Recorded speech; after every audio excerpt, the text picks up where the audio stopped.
Hey there folks, Paul is here once again. Today, I'm going to be talking about a concept called modeling, and not in the sense of like, looking pretty, but in the sense of creating yourself after someone else's example. So creating yourself in a way, in this kind of context at least, in the guitar way. It's something that everyone does from the beginning of their guitar journey. They look at Slash, or they look at Zakk Wylde, or they look at Steve Vai, or Kirk Hammett, or James Hetfield, or Dave Mustaine, or the list goes on and on and on. For some people, they jump straight to Yngwie Malmsteen, which is always a bit of a trip. But a lot of people do model themselves after these big personalities and these personas that are larger than life, and they definitely, sometimes you meet that one metalhead. You know why metalheads get a bad rep is because of these ones, the ones that are very cocky and like, yeah, if it's not metal, it's not real, it's not true. If it ain't black metal, I don't give a damn. Those are the worst examples of modeling. No, what I'm talking about is musicianship style modeling. So what I used to do when I was a kid was look up to Kirk Hammett, big time. Why not? He's in Metallica. Metallica was my favorite band for like 3-4 years there. I would listen to their records and only their records. I almost got to the point where I was a little bit like, if it isn't metal, it's not really good music. But, of course, then I started to discover more and more metal bands, which opened my ears up to even more and more different kinds of music eventually. So, my journey was something like Kirk Hammett into Zakk Wylde, into Dimebag Darrell, into Paul Gilbert, Steve Vai, Joe Satriani, Yngwie Malmsteen, etc., etc. The list kept on expanding. And what I realized was the more time I spent with each musician in terms of studying their music, the more I sounded like them. And that's something that is obvious for many people, but it's actually called modeling. You are modeling yourself in your guitar playing after someone else's music. And that's a really interesting concept, because doesn't that just immediately help to remind you that if you want to sound like that guy, learn his music.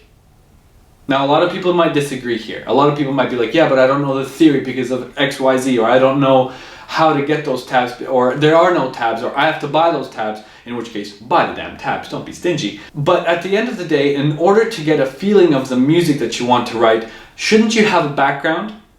If you're about to start welding, shouldn't you already know how to deal with it? If you're going to start cooking pasta, making it, from the ground up, shouldn't you already have an idea of how to use an oven, or an oven is a bad example. You get the idea, a stove, shoot. Anyway, so my thing is that with modeling like this, you have to decide for yourself, basically, how you're gonna do it. And what I teach all my mentorship students is basically something along the lines of, pick 5 guitar players that you love right now. And now think about it really hard. What do you like about them so much? Is it the swagger in their vibrato? Is it the ease in which they do legato? Is it something like their alternate picking technique is really clean? What is it? And then rapidly pursue solutions in which you start learning that stuff as fast as possible, studying it.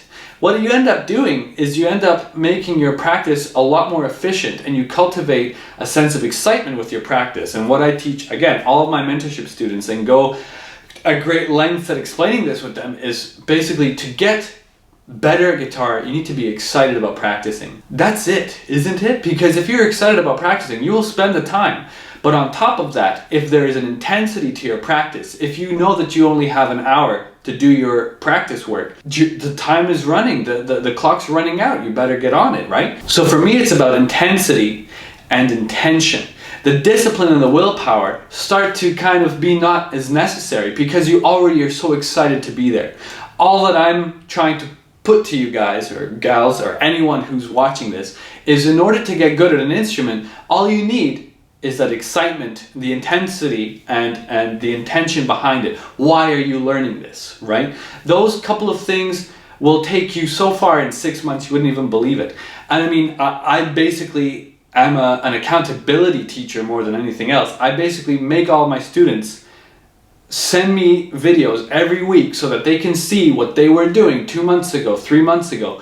And it never really goes on for too long, because I give all of my students the tools that they need in order to get better at the instrument, basically. I'm just there to facilitate progress and growth. And I think that I'm doing a really good job of it. All of my students are incredibly satisfied with the progress that they've made. Some have made such massive changes to the way that they play guitar that's like not even the same musician after 6 months. So I'm very proud of myself for that, and I don't feel like I'm bragging. I feel like it's just the truth. They have seen such incredible results because of the intensity at which they practice, because of the intention behind it. Because if someone wants to sound like Rick Graham, they just need to start practicing in a way that facilitates that growth. And obviously, again, with my mentorship students, we sit down and we talk about like how you're going to approach this, what's the time frame, what are the things that you're going to be learning, and how much do you want to get into it. Because when you want to sound like a musician, you need to understand a bit of the theory behind what's going on there as well. Of course, it's just part of the game.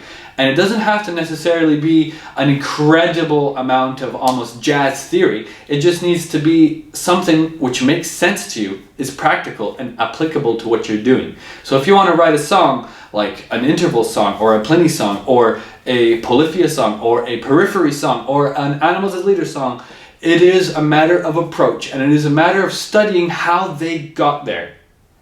That is the big thing to take away from this video. So anyway, that's all I have time for today. It's Christmas Eve when I'm recording this, and I don't think it'll be out today for sure. But I just thought I'd have some words for the end of the year, hopefully to inspire you. And if you are inspired to take guitar lessons from me, please get in touch with me, pauloz.com. You can find the contact form there. I'm not cheap, but damn, I work, man, and I make you work. It is a big time commitment on my end and on the student's end, but we get things done. And that's what's the most important thing. There's results, they're quantifiable, they're measurable, you can see it. That's all. Seeing is believing. So for me, it's a pleasure to help people. I studied how the brain works and all that stuff, and I know what I'm doing, and I've had a lot of success with it. So anyway, without sounding too much shilly stuff, I'm gonna get going. I hope that you've taken something away from this video, or that I've inspired you. And if you feel like you need to rewatch it, please do. Use it as a resource to fire yourself up, because it's so much more fun to play the guitar in a state of mind where you're excited to play it rather than this kind of drooping in your chair, kind of half watching the YouTube video while you're eating some Doritos. I've done it, everyone else has done it, I'm sure. Maybe not Doritos, but you get the idea. Anyway, thank you very much for watching. Please click the subscribe button and like the video. It's so important to me to get those likes in. I need to cut through the chatter. That's all that it is. So if you like the video, just give me that thumbs up. And I'll see you soon, YouTube. Have a great one, and happy holidays from the Netherlands. Bye.